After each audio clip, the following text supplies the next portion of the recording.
Program makan siang gratis ala Prabowo Gibran ini kerap menjadi kontroversi di masyarakat, terutama setelah terdengar sumber dananya ini berasal dari dana BOS. Ini menjadi salah satu opsi tapi masih tetap berada dalam kajian pemerintah. Tanggapan Anda seperti apa? Kita ke Pak Iman terlebih dahulu. Iya, makan siang gratis adalah sebuah program yang bagus dijalankan untuk anak-anak kita, ada penambahan gizi dan lain sebagainya, tentu itu sangat membantu. Tapi kemudian ketika disampaikan ini menggunakan dana BOS, sepertinya ide ini lahir dari pihak-pihak yang tidak memahami bagaimana kondisi dana BOS di Indonesia. Sebagaimana kita tahu dana BOS itu dipakai ya sebagian untuk membayar para guru honorer yang digaji tidak layak dan juga tenaga-tenaga pendidik di sekolah. Lalu juga dalam skema pembiayaan dari anggaran pendidikan untuk dana BOS, itu sebetulnya tidak mencukupi. Catatan kami misalkan selama 3 tahun terakhir, dari tahun 2022, 2023, dan APBN 2024 yang akan direncanakan ini, angka dana BOS selalu turun, yaitu 2022 54,108 triliun, 2023 53,301 triliun, itu sudah turun 807 miliar. Lalu di 2024 turun lagi menjadi 52,08 triliun. Itu tambah lagi turunnya menjadi 1,2 triliun. Artinya apa? Artinya selama ini dana BOS itu memang sangat kurang. Misal kami simulasikan ya, jumlah siswa kita itu ada 58,67 juta siswa. Kalau misalkan makan siang gratis ini dilaksanakan hanya untuk anak SD katakanlah, yang mereka masih membutuhkan pertumbuhan gizi dan lain sebagainya, untuk anak SD kita ini ada sekitar 43,67 juta siswa.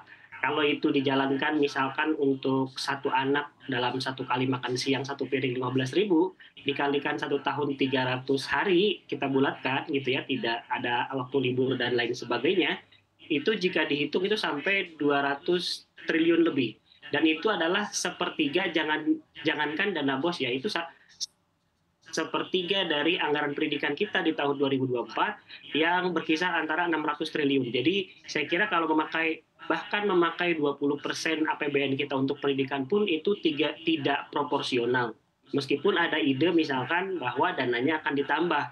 Persoalannya kemudian ketika itu ditambah misalkan gitu ya, apakah itu akan mengurangi biaya pendidikan untuk yang lain? Karena jujur saja saat ini dana BOS itu sangat kurang sekali. Kalau kita perhatikan di 2024 52, sekian triliun, ini ke 200 triliun itu sekitar 4 kali lipatnya gitu. Dan bagi kami bahwa penganggaran melalui dana BOS yang disampaikan oleh Pak Menko dan juga Pak Ahmad Zaki beberapa waktu belakangan, yaitu menggunakan dana BOS afirmasi. Persoalannya dana BOS hari ini yang dianggarkan adalah dana BOS reguler, itu untuk semua sekolah, dan juga ada dana BOS kinerja untuk sekolah tertentu yang dianggap berprestasi, dan juga ada dana BOS untuk afirmasi untuk daerah-daerah terpencil dan lain sebagainya. Nah, persoalannya kata afirmasi ini sebetulnya untuk menolong sekolah-sekolah yang memang sangat membutuhkan bantuan, daerah terpencil, terdalam, dan ini jumlahnya juga jauh lebih sedikit, tidak sampai 6-3 triliun gitu. Nah, kalau afirmasi ini dilakukan, kami kira pemerintah harus lebih bijaksana lagi, karena makan siang gratis ini harus dikaji. Kenapa? Karena kami juga dari P2G juga menyisir ya beberapa catatan dan juga data-data di negara-negara lain, seperti di Amerika Serikat, di India, dan juga di negara-negara Eropa. Misalkan di India itu dikatakan berhasil. Disampaikan bahwa ketika program ini dijalankan pada tahun 2021, lalu kemudian di tahun 2022 menurut data bahwa terjadi penurunan angka stunting hingga 22%. Bukan berarti ketika diberi makan langsung memberi efek, karena stunting itu kan bukan cuma anaknya, tetapi jatah makan untuk si bayi ini kemudian tidak diambil oleh anak-anak yang sedang bersekolah, adiknya atau kakaknya. Lalu di Uni Eropa itu ada yang berhasil, ada yang tidak.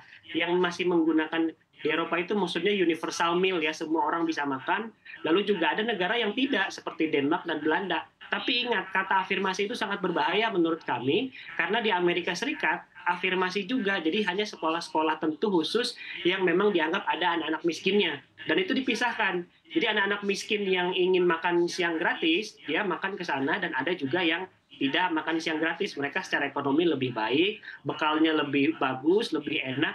Nah, lama-kelamaan ini pada tutup kafetarianya makan siang gratis. Kenapa? Ternyata ada dampak sosial yang tidak diperhitungkan. Yaitu adalah ketika anak-anak yang dianggap miskin ini merasa terhina, dia kemudian lebih baik memilih tidak makan gitu. Jadi saya kira istilah afirmasi juga harus dipikirkan dengan baik. Jadi kami berharap kalau ini adalah ide yang sangat Baik, bagus, dipikirkan lebih baik seperti itu. baik.